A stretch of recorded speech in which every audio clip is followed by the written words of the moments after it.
Tiedättekö niitä tyyppejä, jotka narisee niin kuin pienimmistäkin asioista ja sitten vielä luonteeltaan semmosia niin kuin veteliä ja jopa semmosia kuin lieromaisia? No tästä mun Teslasta on nyt tullut justiin sellainen.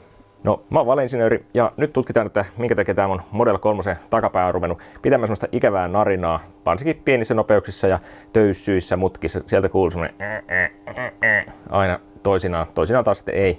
Ja sitten myöskin ajokäytös on taas muuttunut semmoiseksi veteläksi, että vähän semmonen jotenkin epävarma fiilis koko ajan. Otetaan auto ylös. Kuulitteko tuon äänen? Kuunnellaan taas. Oi. Ylös. Ja alas. Noniin. Siltä se kuulostaa. Eikä siinä. Ruvetaan repiin näitä renkaita täältä pois.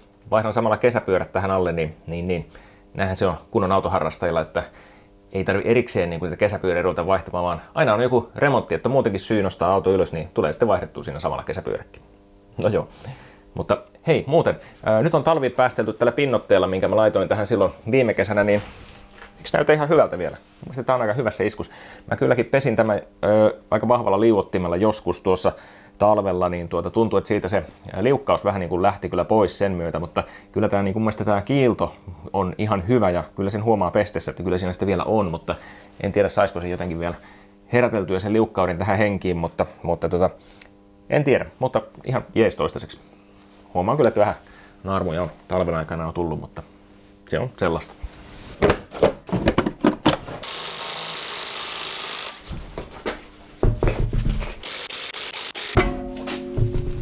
No, ei mulla mennyt edes kauhean kauan, että mä löysin tuolta sen syyllisen tähän kaikkeen natinaan ja velttoiluun.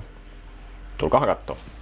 Nyt ollaan täällä tosiaan takapyörän kotelossa, niin katsotaanpas erityisesti nyt tätä tukivartta tässä näin.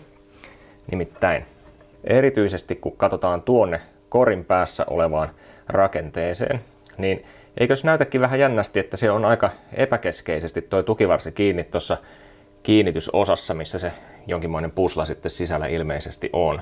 No, kyllähän nämä Teslan alustaratkaisut tulee varmaan jäämään historiaan niin kuin yksistä heikoimmista niin kuin suhteessa voimavaroihin. Mutta se, mikä ei jää historiaan, on käytettyjen autojen historiatiedot silloin, jos käytät Car Verticalin palvelua, joka on tämän videon yhteistyökumppani. Silloin nimittäin saadaan kaivettua esiin, että mitä sille autolle on mahdollisesti jotain ikävää siellä aiemmin sattunut. Eli mulla on tässä tämmönen Teslan Model Y nyt ja siitä tämmönen raportti. Katsotaan nyt tätä autoa tästä näiden kuvien pohjalta.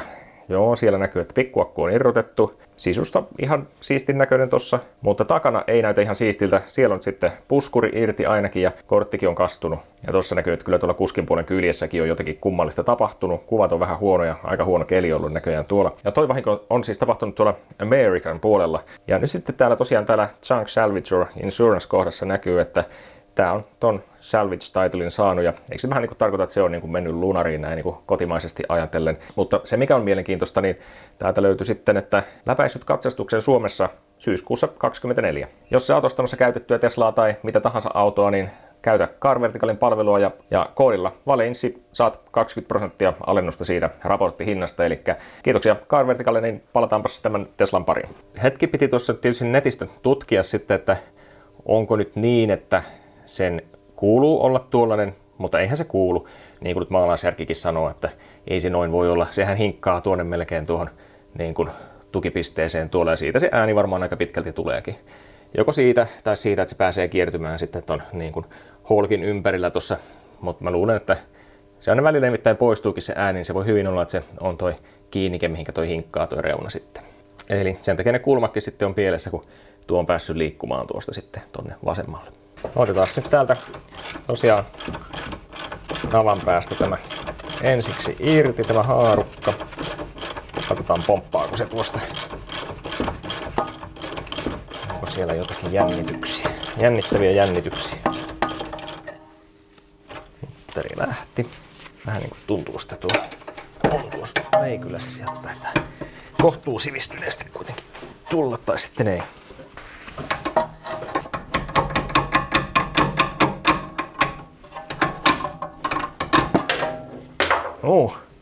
Oli siellä jännitystä. Niin se halusi niinku kammeta tätä niinku tänne ulospäin tätä niinku navan yläpäätä näköjään.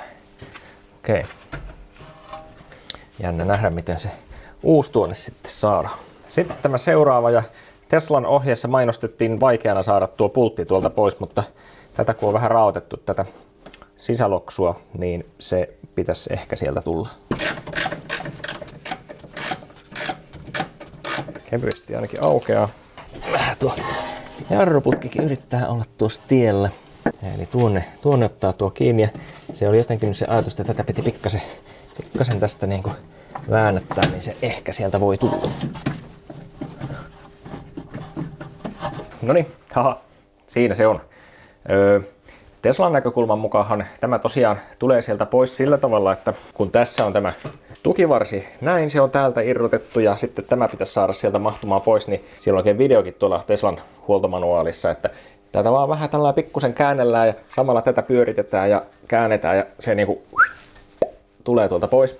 No, arvakkaa menikö aivan sillä lailla mulla? No en todellakaan, mä koitin tätä vielä oikein niinku kääntää työkalullakin tästä pyörittää, että se tulisi sieltä välistä kierteillä tavallaan sen verran pois, että se mahtuisi sieltä tulemaan. En kyllä en sitten millään lailla saanut, että ihan näin niin kuin varoituksen sana, että jos meinaatte tehdä, niin ei ole aivan niin helppo, miltä se ehkä siinä videolla näyttää. Ja mä irrotin ton jarruputkenkin vähän tuosta kiinnikkeistä ja myöskin sen muovisen kiinnikkeen ruuvasin pois sieltä tuosta seinämästä, että se mahtuisi paremmin tulemaan, mutta ei kyllä se vaan vastaa niin lujaa siihen peltiin, että en kyllä millään saanut.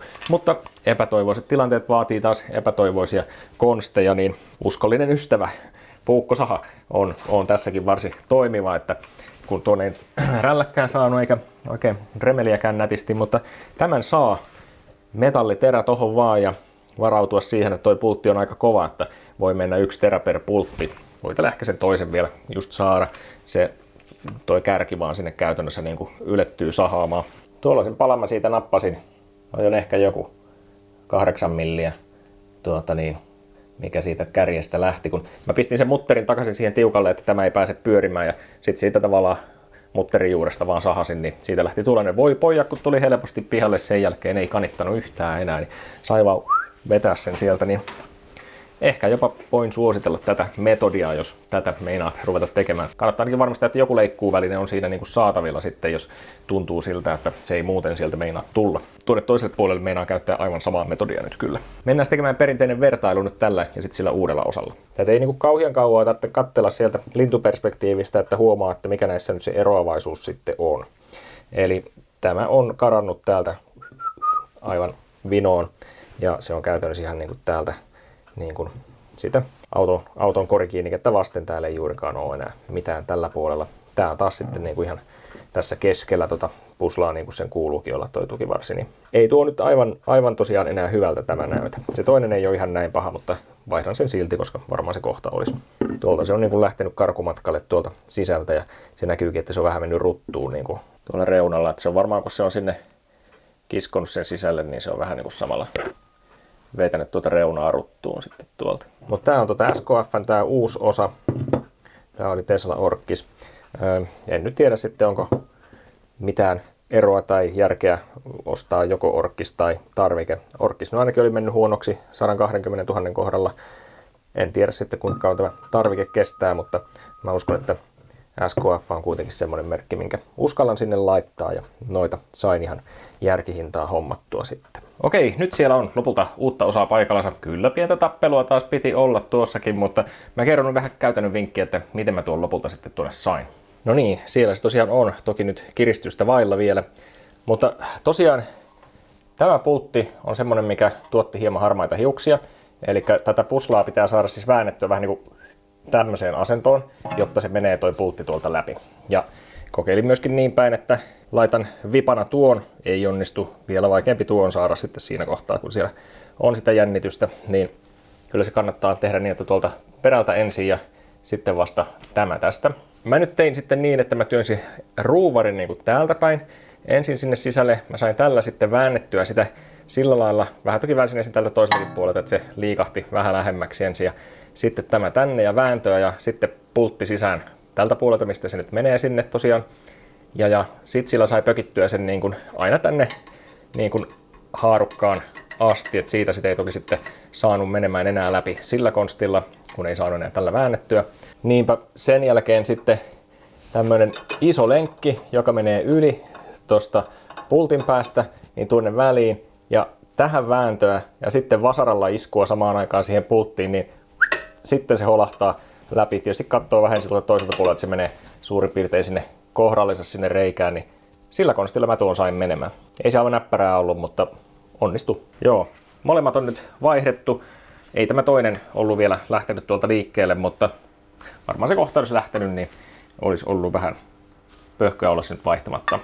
Ja kesäpyörät on saatu alle, niin kuin näkyy. Siellä on nämä hakseet, jotka Tuning Designilta silloin aiemmin haettiin. Ja misukoilla nyt meinaan ajaa vielä, vaikka ne on kauhean äänekkäät, mutta niissä on pintaa sen verran vielä, että en vaan nyt millään raskinut sitten vielä vaihtaa niitä johonkin hiljaisempiin.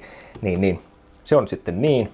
Kun alkaa olla voimat loppu taas tältä viikonlopulta. Ei ole taas oikein mitään muuta tehty kuin näitä autoja, mutta tässä on yksi vähän vielä iltaa jäljellä. Kerkiä ainakin äänestämässä vielä käydä. Ei tämä auton rassaaminen aina ihan kevyttä ole, mutta sen sijaan se mikä on kevyttä, niin on laittaa tämä kanava tilaukseen, jos tykkäät näistä videoista. Saatat sitten todennäköisemmin niitä nähdä jatkossakin. Ja jos oot ostamassa uutta Teslaa, niin käytä nyt ihmeessä sitä mun linkkiä tuolta kuvauksesta, niin saat alennusta autosta. Ja mä saan ehkä joskus sitten semmoisen tarran tuonne taakse, missä lukee, että ostin tämän silloin, kun Musk oli vasta osittain menettänyt otteen normaalista elämästä. No joo, mutta kiitoksia videon seuraamisesta, niin mehän palaillaan. Moro! Ennen kuin muuten kysytte, niin muistin kiristää ne vasta sitten, kun pyörät oli ajoasennossa. Piti kyllä uudestaan irrottaa takarenkaat, että meinasin unohtaa, mutta on se tehty oikein. Mutta arvokaa mitä, se narina ei kadonnut yhtään mihinkään. Se edelleen tuo hapukuskin takakulma, se narisi, kun mä laskin tämän alas. Eli hommat jatkuu, mutta nyt pitää kyllä vähän vetää happea välillä.